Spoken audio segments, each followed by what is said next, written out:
What's up, family? Welcome to another episode of Mediazewtv. In this episode, we see Hernandez Govan explaining the text messages between Big Jook and straightdrop. Hit that like, share, and subscribe button. Let's go.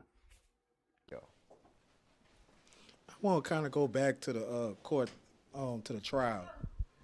What do you think was the technicality that allowed you to be found not guilty?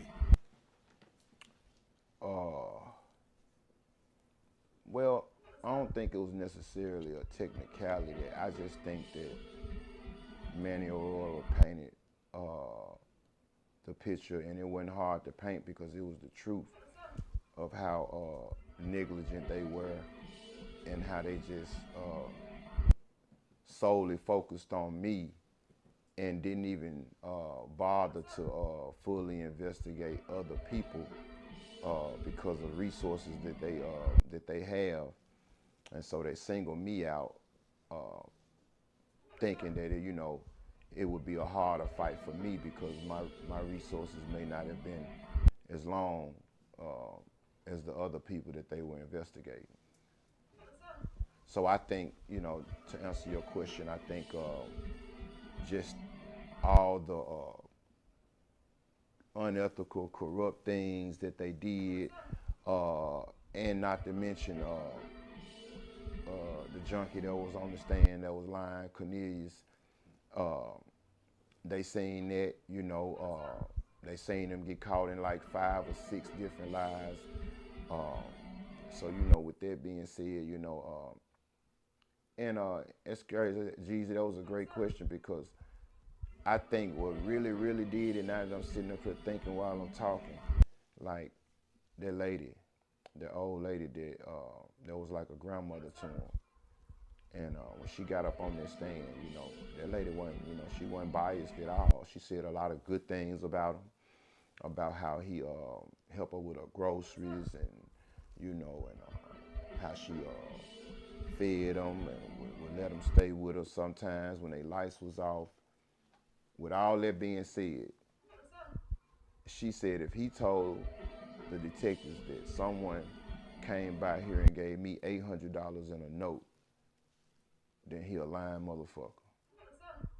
And so Manny Aurora pointed out to the jury that if this man would lie on this elderly lady, someone that's like a grandmother to him, and involve her in this dangerous ass case where several people have been killed, what would he do to someone that he only been knowing for 6 months?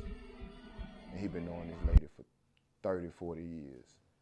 So I think they kind of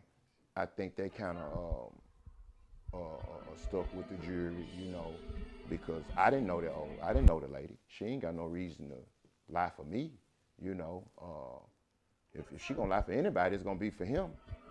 She said he was like, like a son to her or whatever, a grandson or whatever. So I think once they seen her say that, they had they confirmed to them that he was a habitual liar. Do you feel that anyone in your circle betrayed or played both sides? As it relates to the case? Yeah.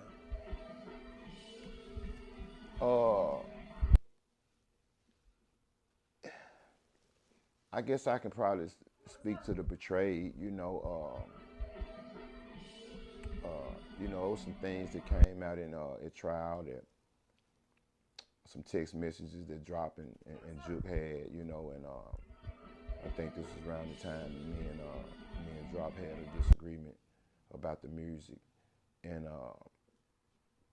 he was texting Jook like, man, we need to get bro out the way, man. Just go on, pay him something, give him something nice, man, and we go on ahead and do our thing, and I ain't respect that, I felt like there was some cross out shit, considering that I was the one trying to put you in position to get you out the streets, and that, and trying to basically convince Cornelius to basically frame me, by saying I was the person in the video with him shooting Dolph.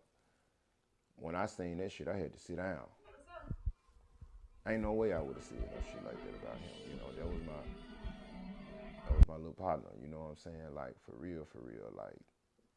And yeah, so that kind of opened my eyes up to a lot of shit. Like that's why I kind of be like, you know, I got some niggas I love, but I'm better by myself though.